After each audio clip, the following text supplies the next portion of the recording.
All right. So is that better? Can you hear me now?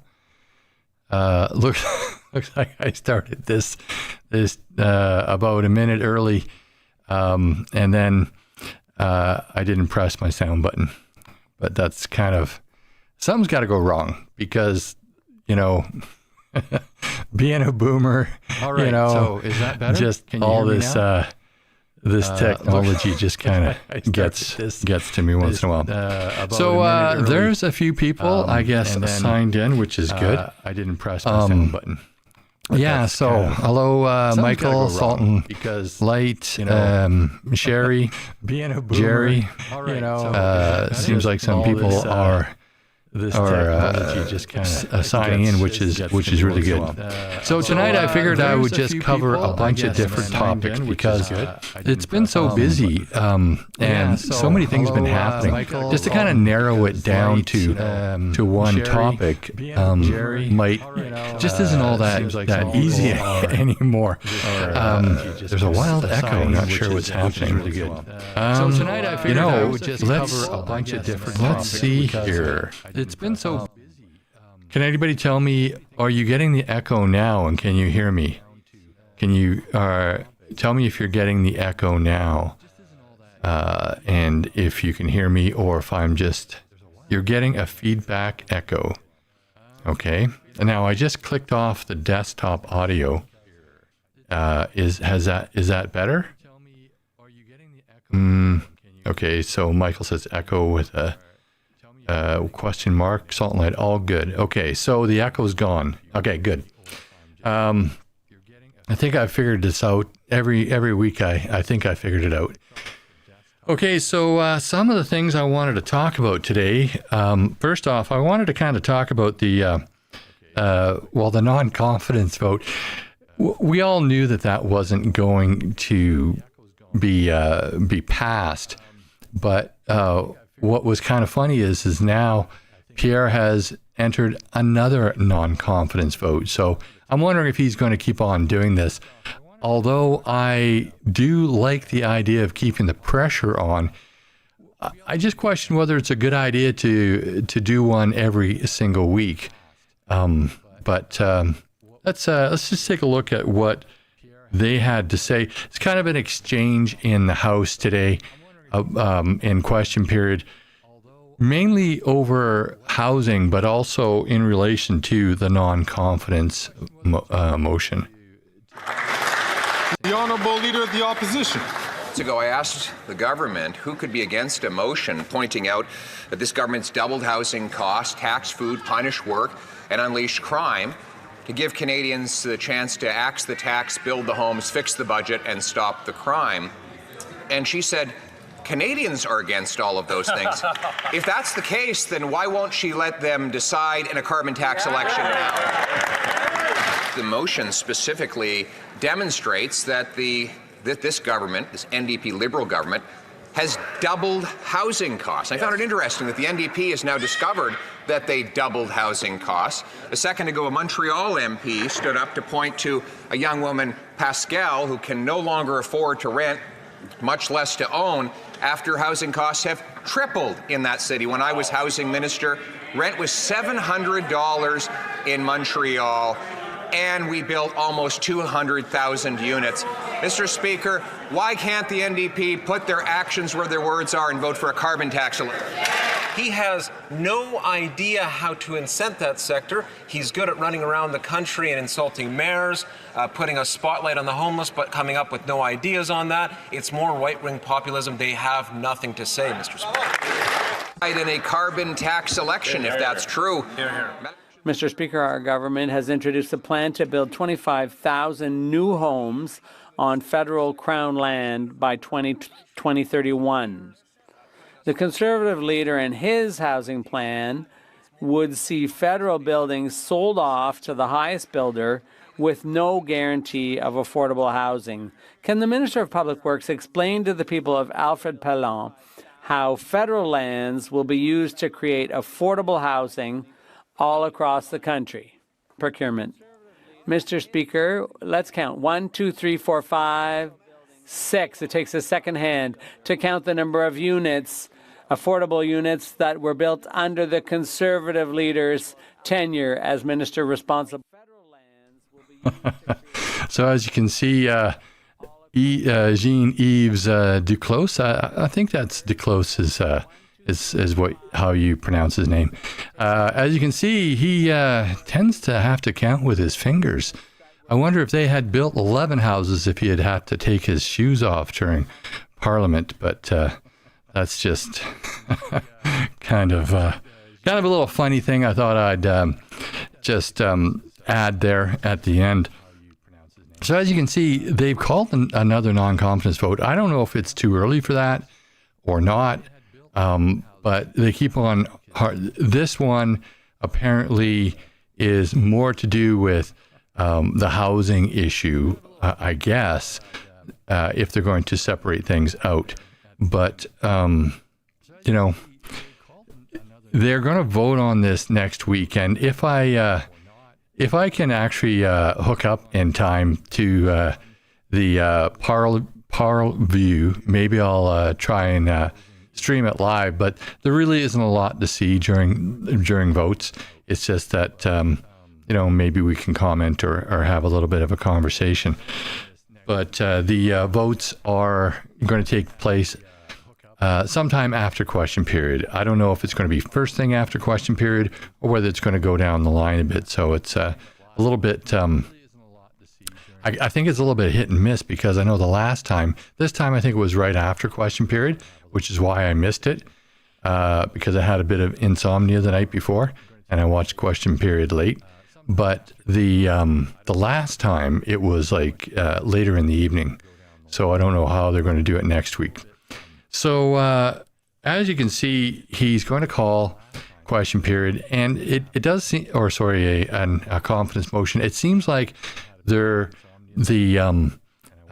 government keeps on spinning the same old tales over and over and over again, and really it's all a bunch of lies. But now the Bloc's threatening them again, and this time it's actually kind of funny in one sense. The Honourable Member for La Prairie.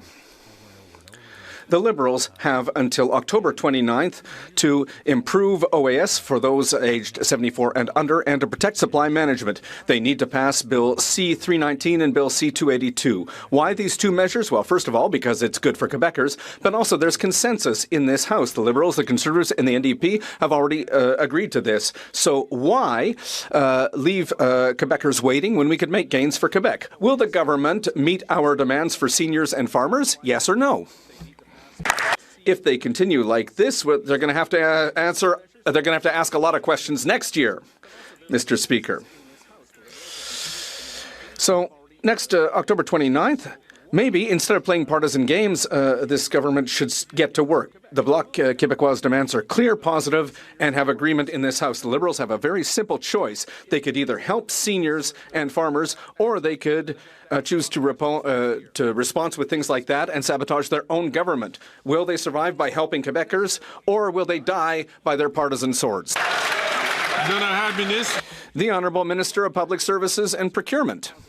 Well, thank you, Mr. Speaker. And indeed, the Bloc Québécois and other members in this House can choose to sabotage the efforts of the Canadian government to help seniors in his own riding. 7,400 seniors in his riding have signed up, and many of them are receiving for the first time or the first time in many years dental care. Accessible, affordable dental care, investing in housing. Does he really want to associate with the Conservative leader who says that Quebec's municipalities are incompetent and who wants to tear up our agreement with Quebec? The Honourable Member for Berthier-Masquinongé. It's an ultimatum. Bill C-282 on supply management must be passed before October 29th. It should be simple. The House of Commons voted in favor of it, but it's been stuck in the Senate for over a year. Yesterday in committee, a senator asked an excellent question.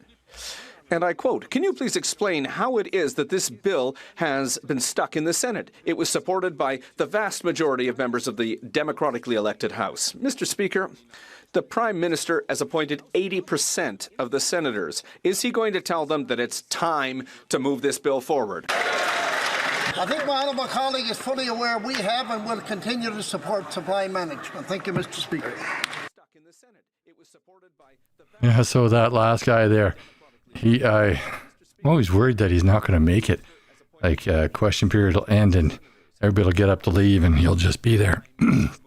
But as you can see, the Bloc is rattling their saber, so to speak, and threatening the government, giving them until October the 29th, which I guess kind of would mean that on October the 29th, we could see something happen. Hopefully, the Conservatives don't use up all of their opposition motions by then. But the government, I guess why Pierre is using up all of his opposition motions now is because there's only so many days that they are given, they are allotted. And it's kind of, I think, kind of a bit backhanded, but the government actually assigns those days for the opposition. So they can choose when the opposition has their days, which I think is, I don't know, just a little backhanded. But I mean, let me know what you think. You know, if they're going to stack them all up at the beginning. So when the Bloc and the NDP have finally had enough, the Conservatives just won't have any more opposition days, I guess. So I suppose they kind of sort of have to stack them all up for that reason. But I just think that putting them too close together is a strategic mistake. They should spread them out a little bit more, but if they don't have the choice, they don't have the choice. I just don't think that there's much use in using all of those motions up or using all those days up when you know that it's not going to get supported by the Bloc or the NDP. But, you know, let me know. What do you think? So, yeah. So next week is when the vote will be, apparently on Wednesday, but that's yet to be confirmed because it might even be on Thursday. Who knows? I guess I'm not sure where a lot of people get their information from, because it does seem that there are a lot of people who are better informed than I as far as the schedule. And I do go on the parliamentary website and look up the schedule, but I'm not sure how people get certain information. If you know, if you can let me know in either the comments or the in the chat, then that would be great. Okay, so kind of the next thing I wanted to talk about here was freedom, and that's coming up quite a bit this week, last week. And don't worry, I will get to rambling on about Fergus and Justin, but I'll probably leave that to last because that seems to be a bit of a hot button topic. So so I wanted to kind of talk about freedom here, and the Liberals, I don't think they really know what freedom is, or maybe they're just trying to, they're just being obstinate for whatever reason. But what I found this week and last, but more this week, more today than anything else, was how if you're not doing what they like, they don't call it freedom, and they want to try and curtail it. And one thing that really got me, and I hate to say it, but this one lady here, she's really starting to rub me the wrong way with all of her talk, and we'll talk about that a little bit. Mr. Speaker, the priority of our government is to deliver for all Quebecers and all Canadians, Mr. Speaker. That includes daycare spaces, a dental care program, historic housing investments, Mr. Speaker. In the meantime, what are the Conservatives concentrated on? Well, as we saw in the Journal de Montréal this week, Conservative MPs are being paid to go to Florida to sermonize on the importance of banning abortion and teaching creationism. You can't invent that, Mr. Speaker. They should be ashamed. So what really got me with her little rant there, and she had the same kind of rant yesterday, is, and I'm not overly religious. I used to go to church. I used to play guitar in church and whatnot. But prior to that, I was actually even probably what one would consider an atheist for a while back in my rebel high school teenage years. But then I had a child and I realized, hey, might be something to this. But regardless, basically they're saying that the conservatives can't have an opinion on pro-life. If they're not pro-choice, then they don't have an opinion. They shouldn't be going to these conferences, and they shouldn't be going to a church and all this kind of stuff. And I really don't think that's a healthy way of looking at things, especially as a government. I don't care if you're religious or not. I don't care what religion you subscribe to, or none at all. That is perfectly fine.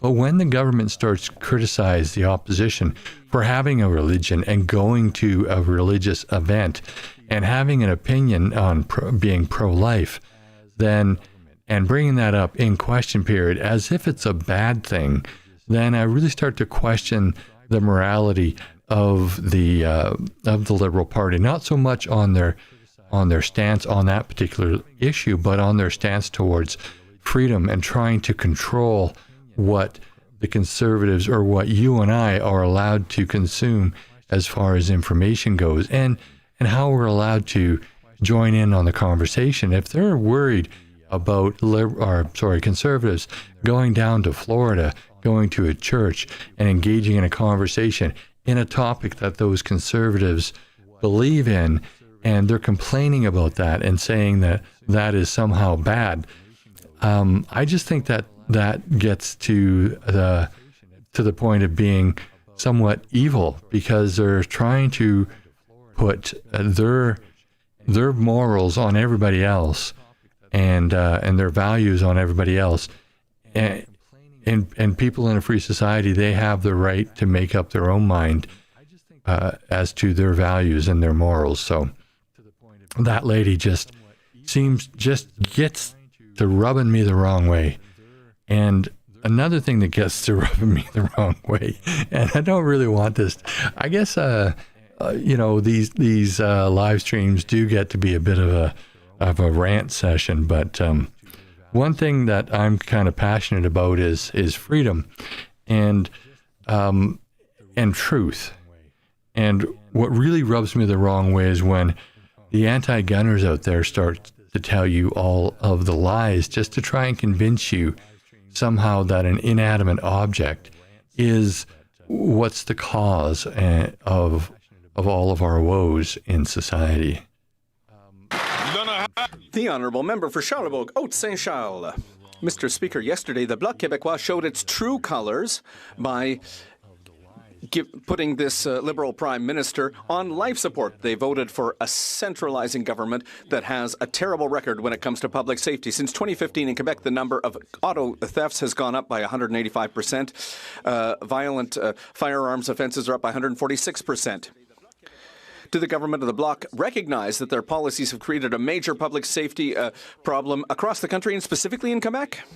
We are moving forward on banning some of the most dangerous weapons, over 1,500 assault-style weapons that are designed to kill. Mr. Speaker, the Conservatives get upset because they're sent here to do the work of the gun lobby instead of keeping Canadians safe, in particular women who are disproportionately affected by gun violence. Mr. Speaker, it's a shame for Conservatives to stand up while voting against these measures.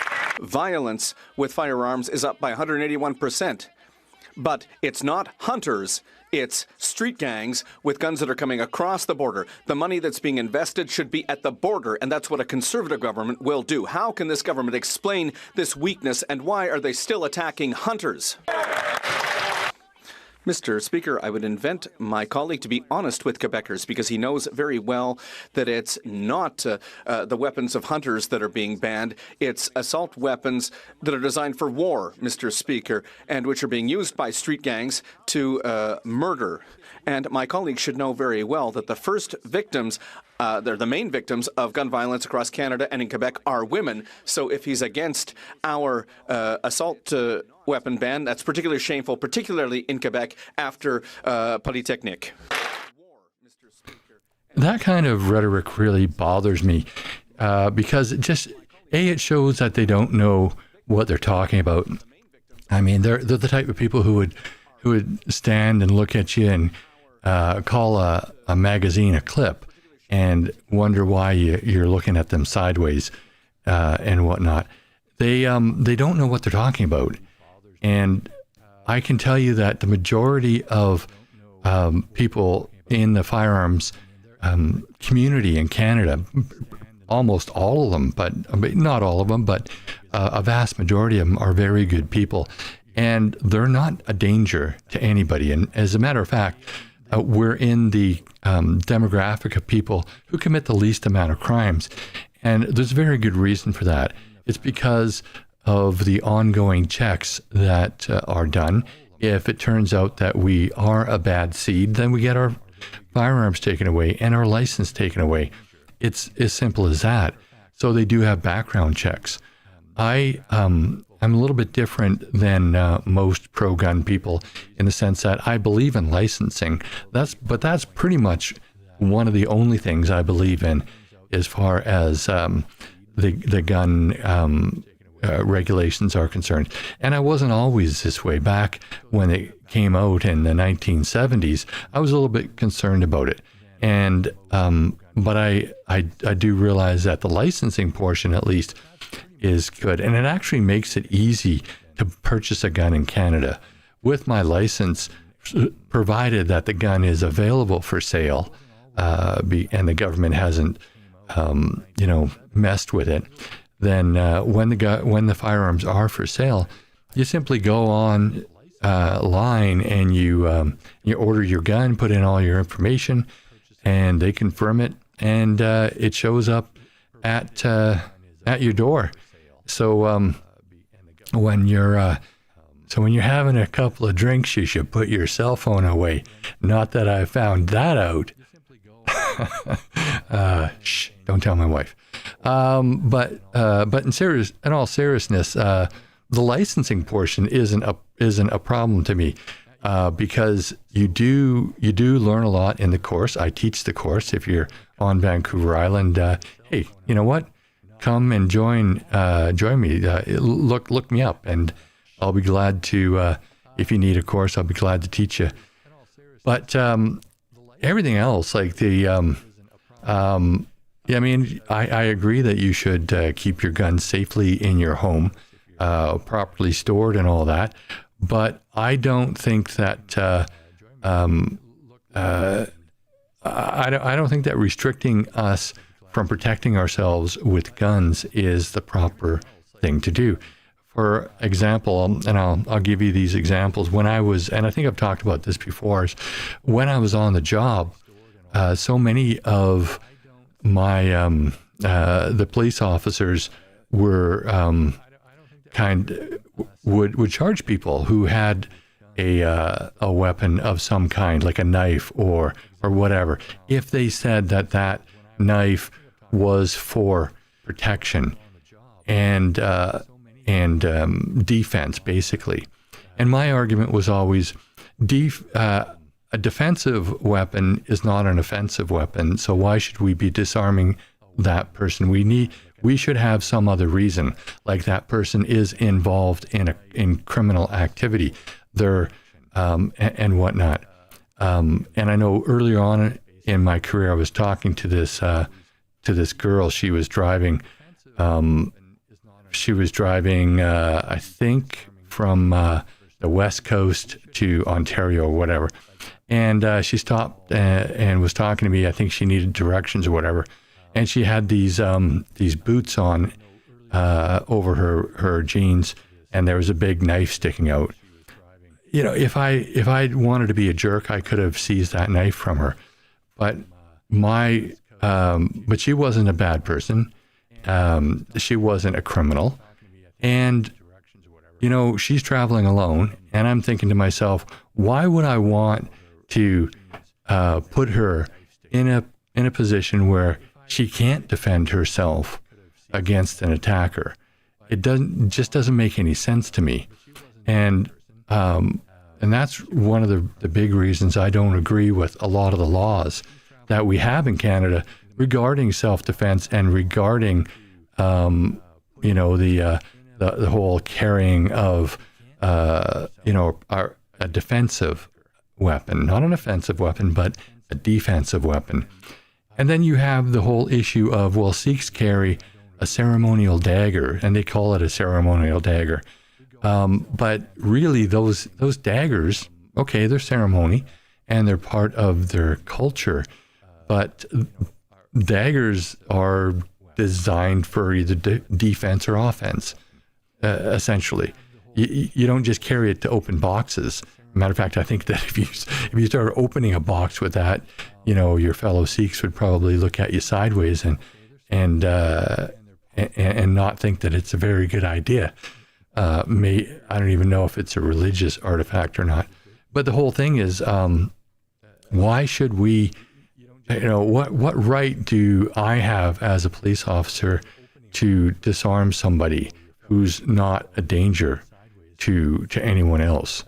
Like if I carry, for example, a cane with me when I'm walking in my neighborhood because there's lots of cougars, and I said, well, I'm carrying this cane, you know, and I could, you know, fight this cougar off, you know, that's okay. But if I say, well, I'm carrying this cane because I'm walking down on the east side of Vancouver or on the Surrey Strip, and I don't want to be mugged, all of a sudden that cane is now a weapon, and I can't have it. That, to me, just does not make any sense at all. If I was a dirtbag, you know, if I was in the criminal lifestyle, that would be a totally different thing. You know, because you know that person's not using it strictly for defense. They're on the offense. So that's kind of my rationale there. And I just always felt that it was wrong for us to go into, let's say, a homeless camp or whatever, and find a knife to seize it because it's not being used for cooking. It's being used in a manner dangerous to the public. I don't consider defense dangerous to the public. Think about it. How is defense dangerous to the public? Offense is, but defense is not. But again, that's just my opinion on that.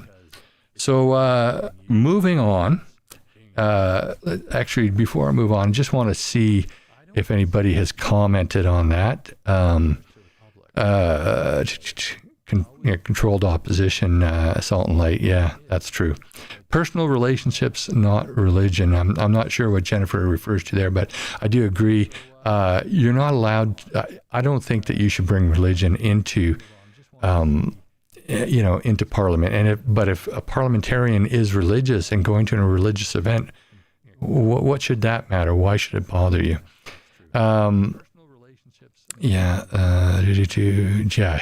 Salt and Light says, Jennifer gets my goat. She just is, she is such, you see her in committee, and man, does she ever grate on you. She is just not a very nice person. Criminalizing gun ownership will stop criminals, Brad is saying, because they all obey the law. And I know you're being sarcastic, but that's the whole point. Seriously, you will never disarm criminals. So when we disarm our good citizens, we're just left with the police, the military, so the government, and the bad guys. That's just not a healthy way of looking at things, because you get into the situation where you're forced to have to retreat every time. And that's another thing. I know I mentioned on one of my videos, and it's been brought up, the duty to retreat. And it is kind of, it's kind of one of these sticky subjects. Do we have a duty to retreat in Canada? And a lot of people say, well, no, we don't. We can stand our ground, but not really.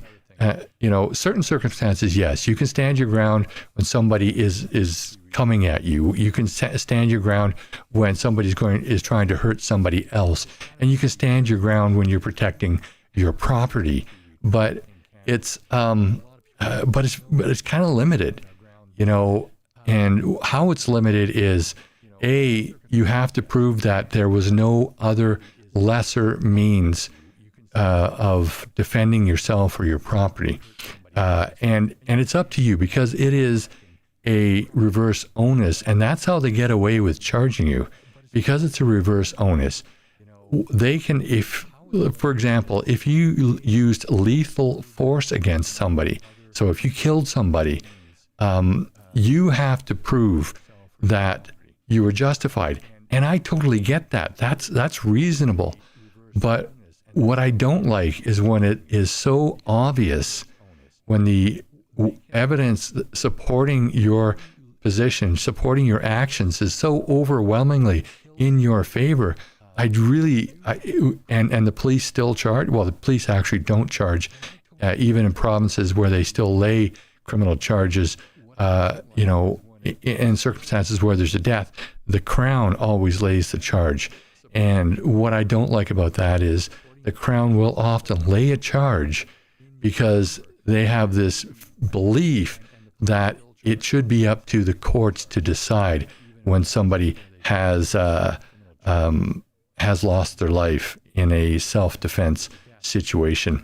And I agree that a lot of times that is necessary, but I don't agree that it is always necessary, that when there's an overwhelming pile of evidence in your favor, you should not be put through that, because the process ends up being the punishment, financially and through stress, and people end up taking their own lives in situations like that.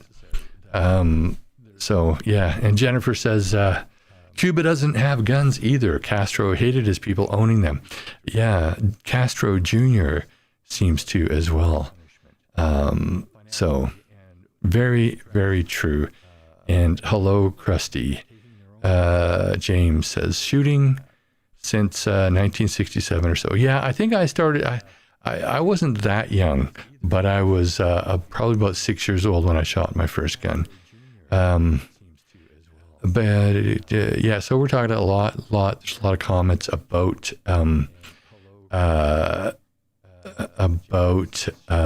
self-defense here, and I really think that we should clean that up in our law, because when you don't have the right to protect your rights or defend your rights, the question becomes, do you really have that right?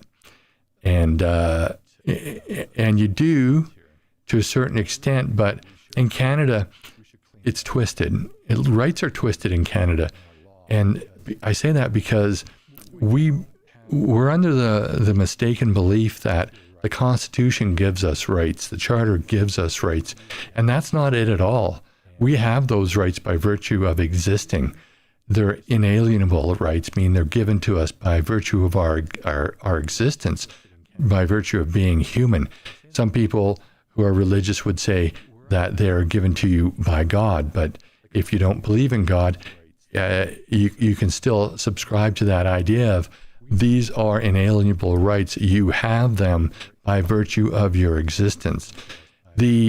What those documents do, what the Constitution does, what the Charter of Rights do, and the Bill of Rights do, is they actually are meant to put limits on the government. So so that you are protected. In one sense, those documents aren't really all that shouldn't really be needed. But we live in a world where people just and there's too many lawyers for one.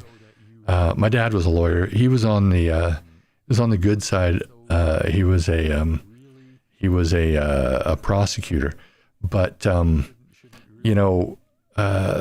it's when these lawyers kind of get everything, get their grubby little hands in things as things get complicated, and anyway.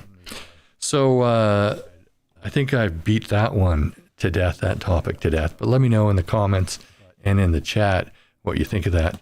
So Andrew was talking about the Chinese police stations. I haven't done a lot of looking into that. I've lived in mainly some suburban towns and small towns, so I can't say that I've had any real exposure to the Chinese police stations. But essentially, if you find that, or if the government finds that there is an agent of a foreign country, we should be kicking them out right away, and no questions asked. And hey, you're operating here illegally. So that's my opinion on that. Okay, so going on to my next topic here is, I wanted to talk about this because this really bugs me with these climate change hysterics. Now, I'm not going to say one way or the other whether we are contributing to climate change. I think that Patrick Moore, who's a doctor, PhD on the island here, has some really good things to say about that. And the same with William Happer from Princeton University. They have some really good things to say about that, and I think that they're being silenced. But what really bugs me is our environment minister, how he's going on and on and on, and really, I don't know if he's just stupid or whether he's out and out lying. So let's take a look at this. Member from Sturgeon River Parkland. Mr. Speaker, taxes are up, costs are up, crime's up, time's up. The Minister of Environment says he's proud of his preparations for the catastrophic Jasper wildfire, but 1/3 of Jasper was destroyed, $1 billion in damages, and 2,000 people are homeless. This isn't something to be proud of, and yet this is the record of failure that this NDP party supports. Banff, Lake Louise, and Jasper are still in danger. It's time for this minister to take responsibility for his failure so we can prepare for the next fire. Will he? Yeah. Okay, so as you see, what's his face there, Stephen Guilbeault. Man, that guy. The fact that you can actually have a criminal record and be a member of parliament is outrageous in and of itself. But I'm all for clean air, clean water, clean soil, clean food. That's great, and in that sense, I really like what John F. Kennedy Jr. says.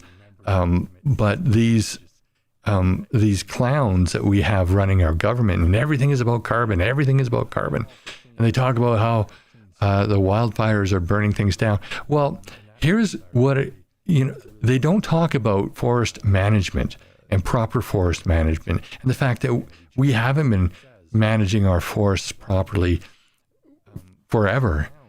Part of that is there is a burn cycle, a natural burn cycle to forests, and we've totally suppressed that for hundreds of years, and now it's kind of catching up with us. But we don't have to. But we can get out of that burn cycle if we actually were allowed to manage the forest and cut down the dead trees and take out the underbrush, and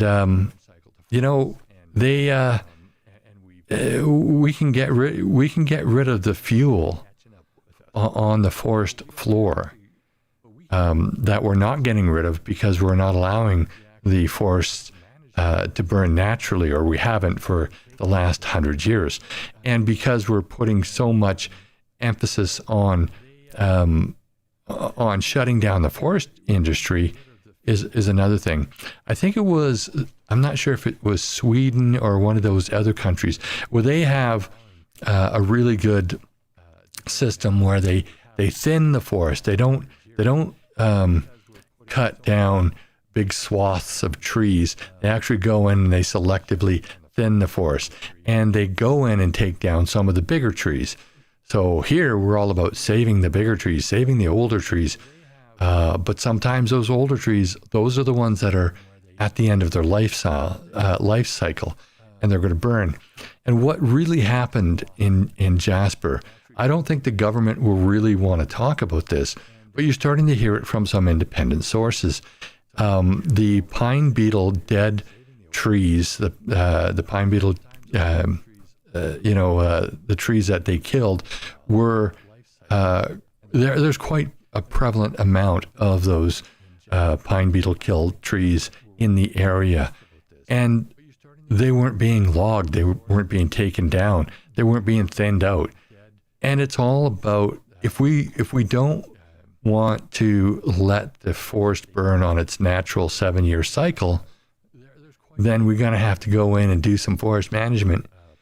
And hey, guess what? We've got 1 million people who came here illegally. Let's put them to work doing forest management. But that's just it's just one of my things. So Krusty said it may be in Finland. So, but one of those Nordic type countries, or I think they have a more realistic view on things. I think now I'm going to talk about a few more things, but before I get to Fergus and the House, I wanted to talk about this because it is this is, I think, really emphasizes the woke mind virus and how we need to fight against it, and how right now we're not, like, there's nothing or very little that can be done when people actually do this. So I'm going to roll 2 clips here back to back, and then we can talk about it. From Spadina, Fort York. Mr. Speaker, education is a provincial domain. Still, MPs would agree the safety of children is a concern for all Canadians. Does the government support Ontario's criticism of the abhorrent action of the Toronto District School Board using students as pawns for a foreign protest that hijacked learning about Indigenous peoples and their efforts to get clean water? Mr. Speaker, activist teachers on a TDSB-sanctioned field trip compromised the safety of children and violated the trust of parents. Will the government stand up to deceit and hatred? Now I'm going to roll in a clip from a news clip from Global. Parents of several Toronto students say they were assured by the TDSB that their kids would be no more than observers at a large-scale rally downtown earlier this week, and now they feel lied to. Some parents say they had questions when they received a permission slip looking to bring their kids to Wednesday's Grassy Narrows River Run. Some refused to allow their kids to go. Others allowed it, thinking it would be a controlled learning experience. The large march through downtown to Queen's Park aims to shed light on the plight of the people of Grassy Narrows and their struggles against mercury poisoning and mining and logging activities. Now, parents wondered what purpose bringing their kids to such an event served, but were assured their kids would not be taking part, simply observing the whole thing. But videos and eyewitness testimony from the event show kids marching directly on the route amongst protesters, many of whom were chanting pro-Palestinian slogans, which parents were upset by, saying it's a completely separate cause. Parents whose kids were at the River Run do not want to speak on camera today, but other TDSB parent advocates say this whole situation was badly handled. The school board has one responsibility to its students, and that is of safety and inclusion. And both of those things did not happen by taking the kids down to this rally. So it let down the students and it let down the community. And I just think we need better accountability. The TDSB, for its part, issued a release apologizing, saying that they were going to look into it, and the province's education minister says she expects the board to do a full review. Mark Carcassol, Global News. So there's a lot going on there. Probably too much to really talk about it all, but a couple of points that I thought were very pertinent was, first off, you send your kids to school and you give them a written permission to go on a field trip. You're expecting that field trip is what it was purported to be and the limits put on them. But here, the kids get to this protest, and now they're expected to join in, and the parents weren't told, and the kids weren't told, and so you've got a group full of these indoctrinated kids who may or may not want to go along with the crowd, but you hand them a placard and say, okay, we're going to go march in this rally, and they're going to follow along. They don't want to be the one who says, no, I don't want to. And so these kids are now in this rally. But not only that, and it's against their parents' wishes, or their parents were not informed. They were lied to. And that's another thing. It wasn't just that they weren't informed, they were lied to. And that is a serious issue in my books. But then what happened is they get there, they start participating, and then the pro-Hamas, pro-Palestine protesters hijack that protest as well.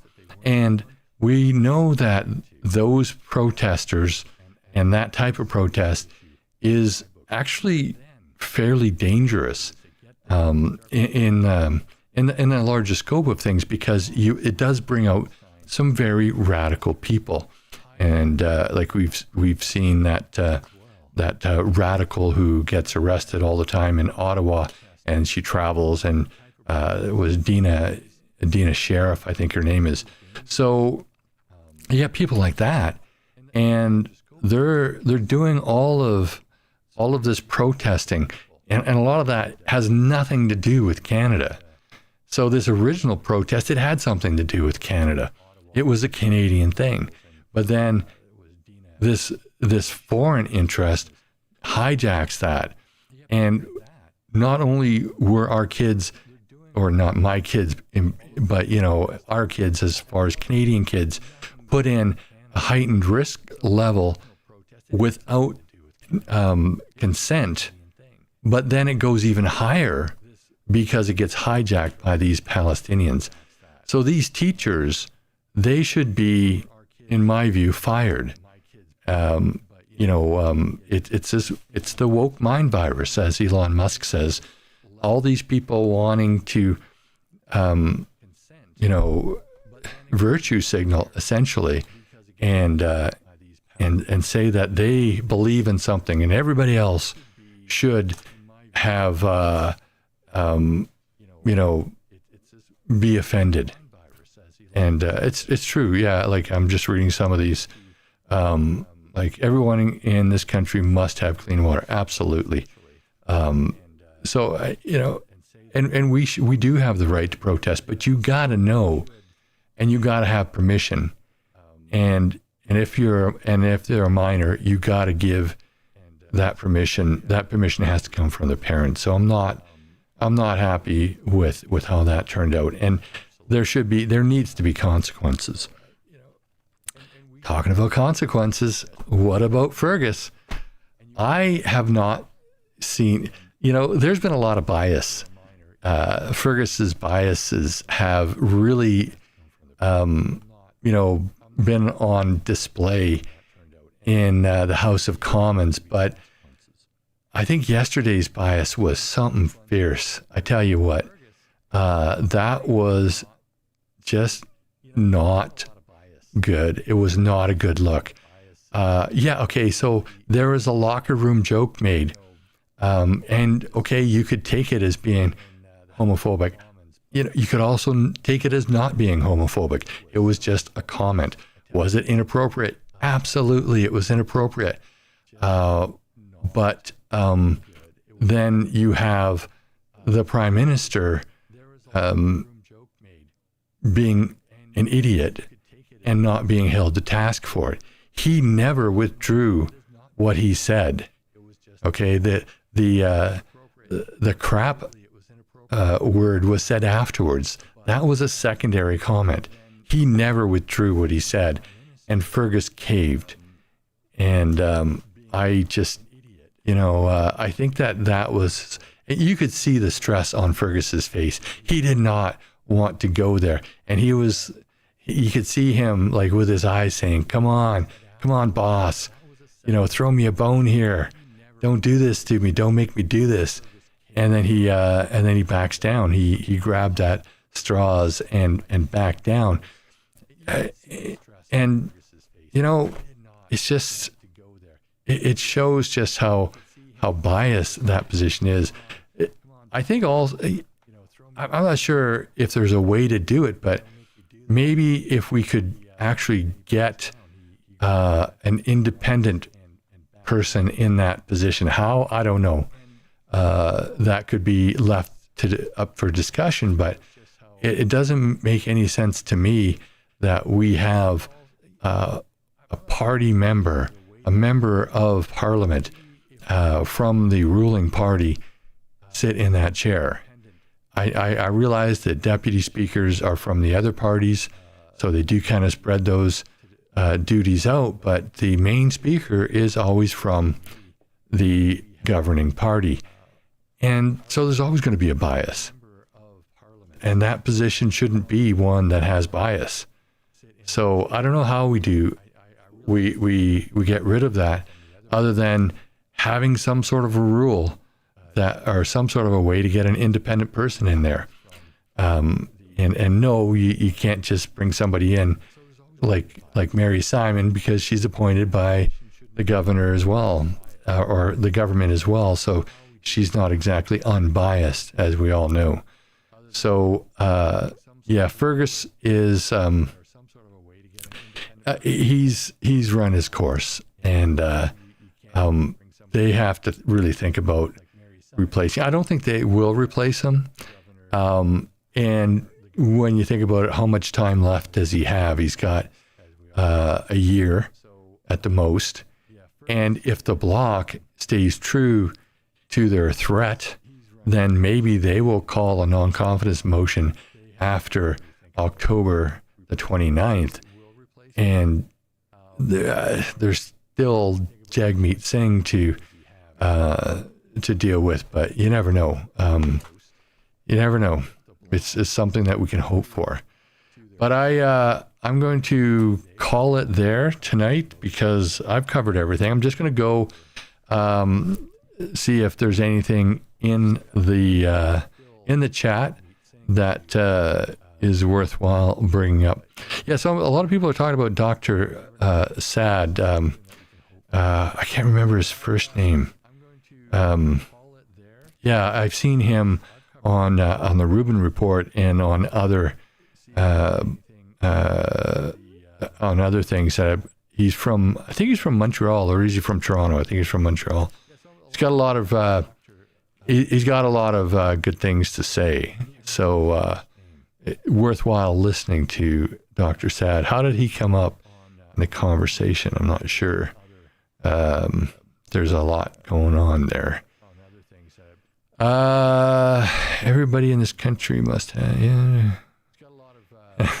your blood pressure went up. I wonder, what were we talking about? Oh, yeah. So we were talking about the teacher activists and then Fergus.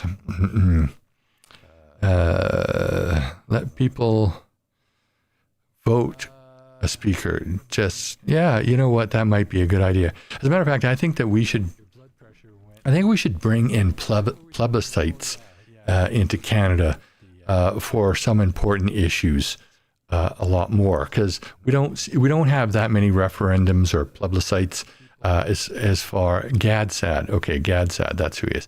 On some of these important issues. And we probably should, just to kind of get them settled. And some of these money issues as well. And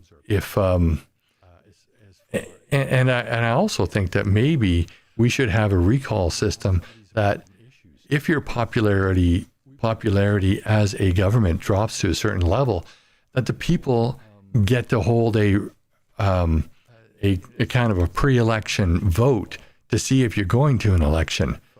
So a referendum, a recall referendum, I think that would be probably a good thing to do. So anyway, that is what I have to say, and hopefully it made some sense and it was coherent and ordered well enough so that people didn't get too lost with my ramblings.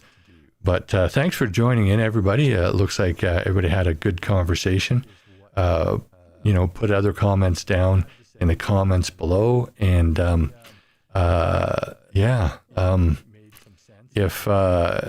if you figure, I did get a, if you think that you'd like to see something covered on these streams, by all means, drop a comment to me.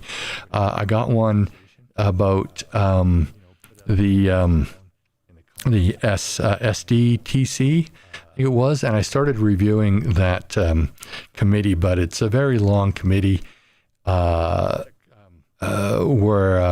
witness one testified, and it's going to take me a while to go through it, because I'll go through it, I'll record it, and then I'll go back and edit it with my notes so that it's not just 2 hours of repeating the same stuff. But anyway, if you have something that you think that you is of interest, that you think would be of interest to the entire audience, hey, let me know. And it might not be the next week or the week after, but if it's something that I can do a bit of research on, then definitely I will look into it. So anyway, thank you for joining in, and everybody have a great week, and I'll talk to you next week.